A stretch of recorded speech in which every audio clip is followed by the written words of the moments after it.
Hello mga manay, good afternoon. So ngayong araw mga manay, ipupunta ako ngayon sa Yamaha kasi ipatchen sa oil ko yung motor ko mga manay kasi nagpitok-pitok na ba. Pero punta muna ako sa gasolinahan kasi wala nang laman yung motor natin. Baka hindi na umandar. So madami talagang maintenance yung motor mga manay. So kailangan pag may motor ka, may ano ka talaga, may pera. Ayan. Hala, ang dumi na ng motor ko mga manay. Lapok na. So mamaya ako na lang ito washingan mga manay kasi out of time na tayo at saka ito pa ako sa River District mga manay kasi magbayad din ako pero unahin ko yung Yamaha kasi tayo change oil ba at saka may bayad yung change oil 400 mahigit so nasa 500 na mga manay. So dito na ako sa Yamaha mga manay. Ito yung bago nilang building. So, yun yung motor ko mga manay. I-try ko mga manay kasi wala yung book, bookless book. So, pasok tayo. Hindi na lang ako mag-video mga manay. Baka bawal. Bagong motor. So, dun mag-patchin sa oil mga manay. Magtanong na lang. Ang ganda mga manay. May sniper. Ayan, ang ganda na. Sniper. Ayan, ang ganda. Ayan, Max. Saan ba ko? May gandang motor dito mga yung ayan, NX Max. Wow, ay ang ganda. Hala, kagwapa talaga mga manay. Kay ganda, oy. Ayan, keyless din siya. Sana all. Ang ganda talaga mga manay. As in, ang ganda. At meron din ito, ito yung parang pangbabae siya, Ang ganda. Uy, ginoo ko tabang, Ayan, ang price. Walang price. Dito ata sa harap. Ano naman, hinahanap pa yung coupon kasi wala. Naiwan ko kasi dito. Ang ganda, Ang ganda ng mga motor mga manay. Nung marunong na ako magmotor, ay na mga manay, mahilig na ako magmotor. Ayan yung Aerox ko mga manay, Ayan. Magandang Aerox. Ito din mga manay, pare-pare ka sa akin. So, babalik ko ako for 30 mga manay kasi may tinambaho pa yung nag-change sa oil ng motor mga manay at saka nawala yung coupon ko so hindi na libre mga manay 75 yung charge niya kasi nawala mga manay sabi na iwan ko kung saan nalagay ni Mr. Naku, umuulan mga manay. Uy, ayan ang hirap mga manay magbiyahe kung umuulan kasi mabasa tayo sabi pa ni Ma'am Cousin from Texas nabili daw ako ng kotse hindi ko pa nga nababayaran yung motor ko kotse pa ba na ang mahal? So, punta ako ngayon sa mga manay doon sa bilhan ng ref. Kasi mga manay, si cousin from Texas, mga manay, Ma'am Cousin from Texas ay sabi niya sa akin na maghanap daw ako, magtanong daw ako kung magkano yung ref. So, yung maliit na siguro yung bilhin ko mga manay, yung tamatama lang sa bahay.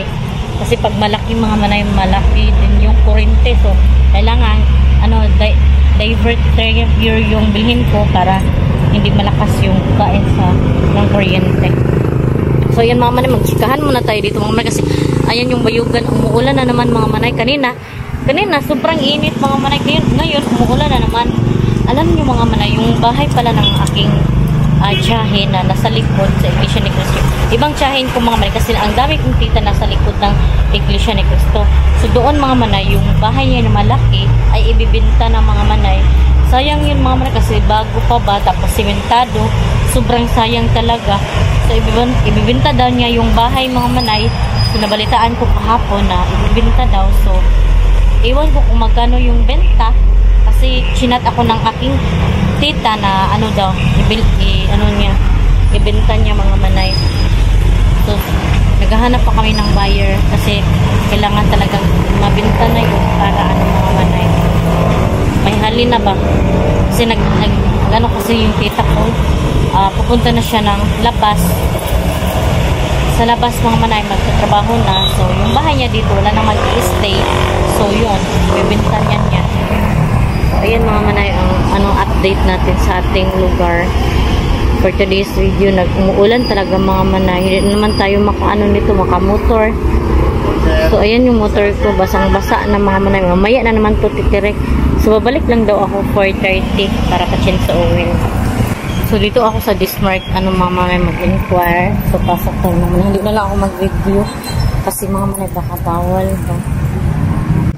So, hello mga manay. Dito na ako sa bahay kasi mga manay, galing nga ako nagpa-change sa oil. So, hindi ko na lang kayo dinala doon mga manay kasi nakalimutan ko yung camera. Nagdali-dali ako ba? So, sabi ng aking mister na daw mga manay, mahugin ko daw yung mayroon kasi siyang bagong isda. So, wait mo na mga manay. Kasi kuha ako ng pagkain ng mga manay, pagkain ng isda niya. So, lang daw. Maliit lang daw na hiwa yung sa manok. Parang kuko lang ba? Ayan, ganito lang daw yung mga manay. Yung ipapakain ko sa manok na noon. Tapos ako nang napakain yung manok mga manay. Ayan. So, na lang niya nila tubig. So, ito yung ipapakain ko sa isda. So, ilagay ko dito mga manay sa... Ayan yung isda niya mga manay. Oh, hasan ba yun? Ayan, tatlo. Hindi niyo makita. Ang dilim. Ang dilim sa camera mga manay. Pero makikita ko siya sa kasunod. Ayan, ihulog ko dito. Ayan na. Nahulog na siya mga manay. Sila na lang bahala niyan kakain. Ayan. Ang dami ng alaga ni Mr. Diyos ko. Paano na lang pag-aalis ako na magpapakain nito. Paano na tayo ng tubig ng mga manok mga manay. So, hindi ko na kayo nadala doon sa change sa oil mga manay kasi nga nakalimutan ko tong camera sa dali-dali. Kasi nga 4:30 daw, di ba sabi ng babalik. Pabalikon ako kasi may nagpa-change sa oil pa. So, ako na naman yung next. So, 4:30, tamang-tama ako na talaga. So, tarantar na naman yung mga manok, mga manay. Tapos ko na ito silang pinakain pero parang kulangan pa din. Tapos kunti na lang yung nila. Magluto na ako ng rice mga manay. Kasi gabi na. Magluto. Iwan ko kung namang ulam. Ay, ginawa ko. Ganyan talaga mga manay yung ulam. Araw-araw talaga yung kulima natin. Yung ayan, iniwan ko kayo. Yung ulam natin pang araw-araw na ulam talaga. So, may saging dito mga manay. Ayan, ito ay bigay ng aking mother-in-law mga manay galing sa bukid sa Hamogaway. So, thank you so much sa mga nagbibigay sa akin.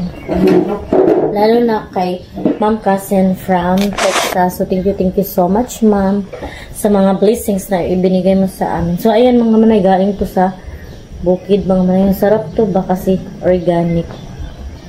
Nag-iisip na naman ako mga manay kung anong ulam. Hindi kasi ako hindi ako nag-stock ng pagkain sa ref kasi nga sira. Walang laman ang ref mga manay. Tsaka, hindi siya sira mga manay, sira kasi yun dati. Tapos,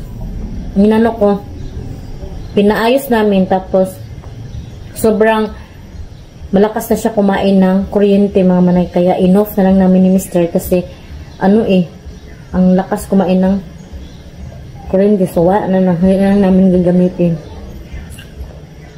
Tapos, ayan nga si Ma'am Cousin from Texas.